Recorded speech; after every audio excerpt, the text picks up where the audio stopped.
Waalaikumsalam, silakan masuk. Oh, Dini. Iya, Ibu. Gimana kabarnya hari ini, Nak?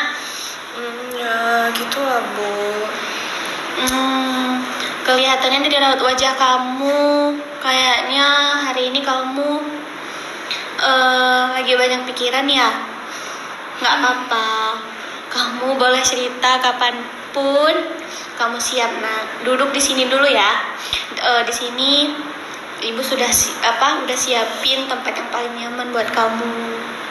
Iya, Bu, baik Ibu. Jadi gini, Ibu ajak kamu ke guru BK bukan untuk dimarahin atau dihakimin ya. Di sini tempat aman buat kamu kok untuk cerita apapun yang kamu rasain sekarang. Ibu pengen bantu, tapi semua tuh tergantung di kamu, Dini. Pokoknya semua apa yang kita bicarakan pada hari ini, Ibu tidak akan ngomong ke siapapun. Kamu bisa mencurahkan hati dari hati kamu ke Ibu, dan Ibu tidak akan menyampaikannya ke orang lain. Apakah kamu ngerti? Iya, Bu, ngerti aku, Bu. Baik, sebelum kita masuk ke obrolan kita yang lebih dalam, kamu udah siap belum cerita buat hari ini? Nggak usah buru-buru kok, pelan-pelan aja. Aku siap, Bu, tapi kayak aku sedikit takut, Bu. Nggak apa-apa, perasaan takut itu wajar. Yang penting sekarang kamu udah di sini dan berani buat cerita kepada Ibu. Di sini Bu Sally bantu menyelesaikan masalah kamu, bantu buat dengerin kamu. Dan sini Bu Sally juga nggak ngejudge kamu kok. Ya baik, Bu.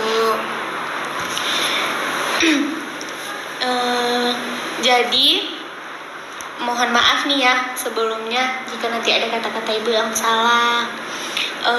Ibu dengar-dengar nih dari wali kelas kamu di kelas, kamu akhir-akhir ini lebih sering menyendiri di kelas, nggak terlalu aktif juga di dalam kelas, dan sering kelihatan murung. Apa benar, Nak?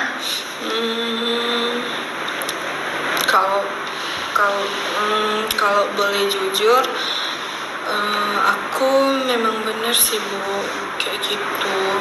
Dan jujur aja, Bu, aku nggak betah di kelas itu, males ngobrol sama yang lain, males aja kayak gitu, Bu. Males juga kalau misalkan ikut kerja kelompok sama mereka, Bu. Kalau Ibu boleh tahu nih, kamu merasa nggak betah di kelas itu, apa ada sesuatu yang buat kamu nggak nyaman di kelas? Memang iya sih, Bu. Saya di kelas itu sering diejek sama teman-teman saya. Saya dibilang hitam, dekil, gendut, kayak gitu, Bu. Sudah mirip kayak nenek-nenek, kayak gitu, Bu. Dan itu juga misalkan saya lewat depan mereka, saya diceritain gitu, Bu, kayak diomongin kayak gitu, kayak dijudge kayak gitu, Bu. Terus kalau yang kerja kelompok itu bukannya saya nggak mau, Bu, tapi ya memang saya nggak pernah diajak, Bu. Jadi karena saking nggak pernahnya diajak, ya saya nggak mau jadinya, Bu, gabung sama mereka seperti itu, Bu. Ya Allah, Nak, Ibu sedih ya mendengar apa yang kamu katakan barusan. Kamu pasti merasa sakit hati ya? Iya, Ibu, sakit kali, Bu, hati saya, Bu. Di perlakuan seperti itu bikin merasa kita ini selalu menyendiri. Pasti kita nggak dihargai kan? Iya, Bu. Dini, dengerin Ibu ya. Yang mereka lakuin itu namanya bullying. Dan itu sama sekali nggak bisa kita benarkan, karena kamu itu nggak salah, kamu itu nggak aneh, kamu itu unik kok, kamu cantik, istimewa, dan punya hak yang sama kayak semua temanmu itu buat dapat perlakuan yang baik.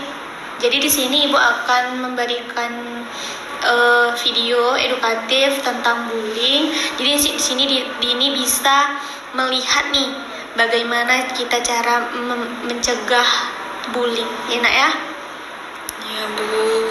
Oke, di sini Dini bisa lihat ya.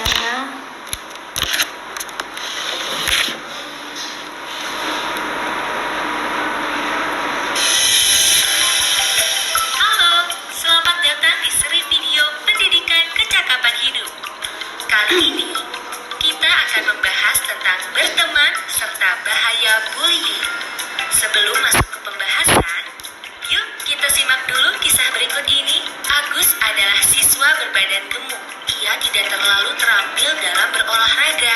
Larinya lambat. Farel suka membuat lelucon untuk mengejek Agus.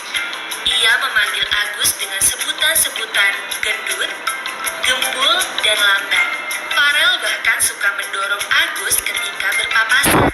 Terkadang, Farel dan teman-temannya melempar batu ke arah Agus ketika berjalan menuju rumahnya, hanya karena hal itu menyenangkan bagi mereka.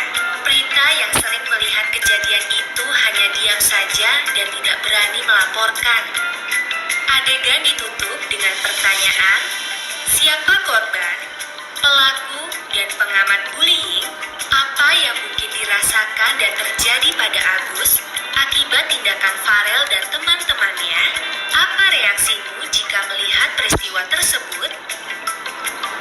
Perundungan atau bullying adalah kejadian di mana seseorang melakukan atau mengatakan sesuatu yang jahat kepada orang lain.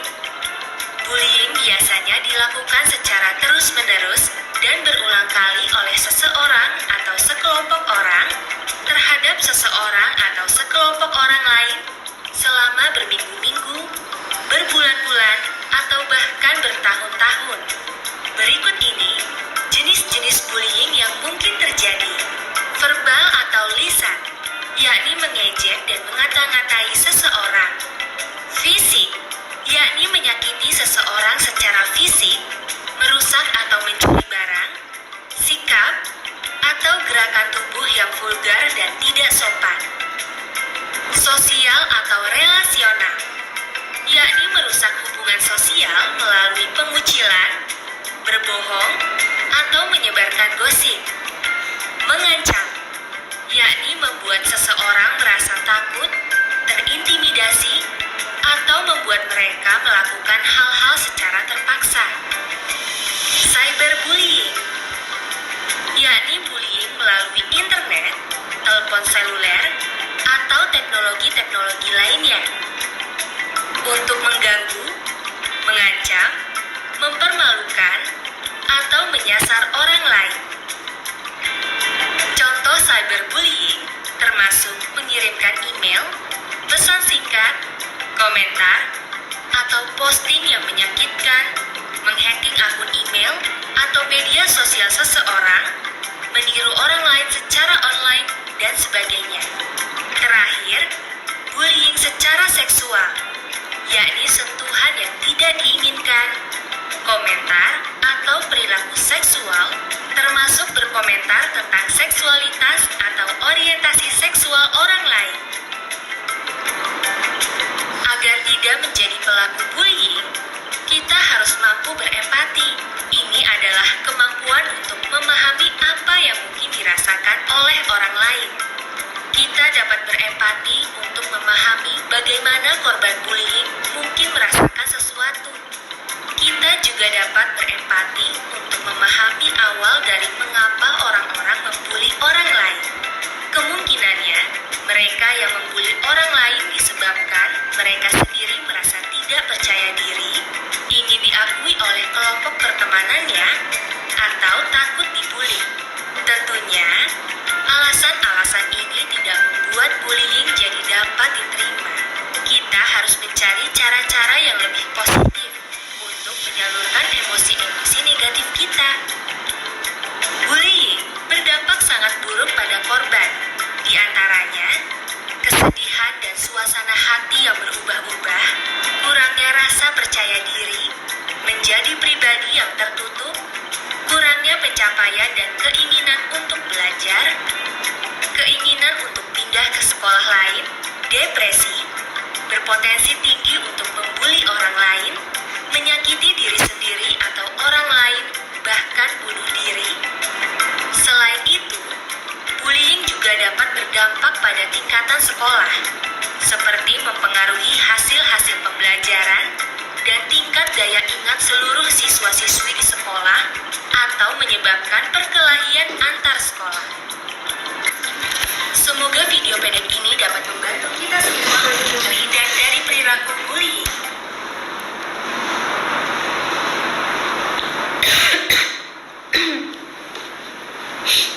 Oke, Dini. setelah kita melihat video yang sudah ibu tampilkan tadi, banyak anak kan di luar sana yang juga mengalami hal yang sama seperti Dini rasakan, tapi mereka bisa bangkit kan, karena kita mulai sadar bahwa mereka itu berharga. Jadi gimana perasaan Dini setelah menonton film yang ibu tayangkan tadi? Saya merasa bahwa yang korban bully ini bukan seharusnya untuk di-judge atau dihindarin, tapi seorang-orang seperti saya ini membutuhkan dukungan emosional, dukungan empati dari sosialnya juga, seperti itu Bu. Jadi karena itu saya nggak merasa sendiri lagi Bu, dan saya juga merasa lebih berani nih untuk mengungkapkan apa yang saya alami seperti itu. Nah betul. Dan mereka juga bangkit tuh karena mereka itu ada tumbuhnya rasa percaya diri. Sekarang ibu mau tanya nih, kamu pengen ke depannya ini gimana? Ada hal kecil yang pengen kamu ubah atau tidak?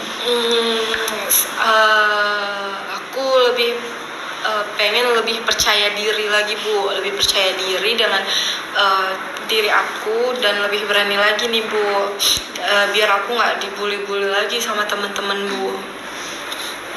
Nah itu niat yang sangat bagus Dini. Kita mulai dari hal yang lebih kecil dulu ya. Misalnya mulai mencoba mengobrol antara satu teman dan teman yang lain yang kamu anggap tuh mereka tuh ramah. Terus juga kamu bisa ikut ekskul yang kamu suka biar dapat lingkungan yang positif dan tidak ada lagi pelaku atau korban bully yang terjadi pada saat sekarang yang kamu rasakan gitu. Ya Bu, aku pengen coba ikut ekskul teater sih Bu.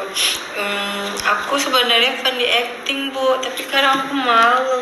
Wah hebat sekali, kenapa harus malu? Itu langkah awal yang bagus Dini. Kalau kamu suka acting, kamu bisa mengekspresikan diri kamu itu di sana. Ibu pasti dukung kamu kok. Dan kamu itu nggak sendirian. Ibu akan pantau dan akan bantu kapanpun kamu butuh ibu untuk bercerita kepada ibu. Lain kali jangan dipendam ya nak. Iya Ibu. Ya.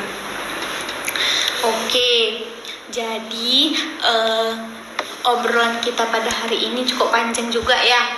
Kamu sudah mau bercerita kepada ibu soal bullying yang kamu alami, dan kamu juga bisa ngeluapin perasaan kamu sekarang, dan bahkan udah punya rencana pelan-pelan agar kamu dapat berubah sesuai dengan kepercayaan diri kamu.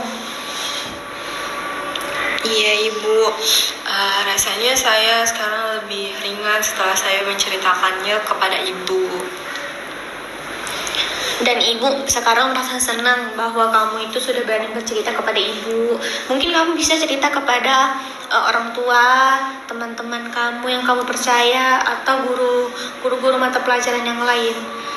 Kalau misalnya kepada saya kamu malu untuk bercerita, kamu bisa bercerita kepada mereka. Atau kalau kamu nggak mau cerita sama mereka, kamu bisa bercerita kepada ibu. Nah, iya Ibu, aku setuju banget Bu. Makasih banget ya Bu udah dengerin aku. Sama-sama Dini. Ingat ya, kamu itu berharga, kamu kuat, dan kamu itu layak untuk dapat lingkungan yang positif, yang baik, yang gak mau ngejudge satu sama lain. Kalau ada hal yang ganggu lagi, pintu ruang BK ini terbuka lebar untuk kamu nak. Iya Ibu, terima kasih ya Bu. Aku janji aku bakal lebih semangat lagi ke depannya Bu. Baik nak, sama-sama. Terima kasih juga ya nak, kamu sudah berpartisipasi aktif, kamu sudah bercerita kepada ibu, kamu sudah meluangkan waktu untuk ibu, dan kamu juga sudah mau bertukar pendapat kepada saya. Iya Ibu, sama-sama Bu. Terima kasih banyak ya Bu. Sama-sama ya nak. Ya Bu, permisi Bu. Iya.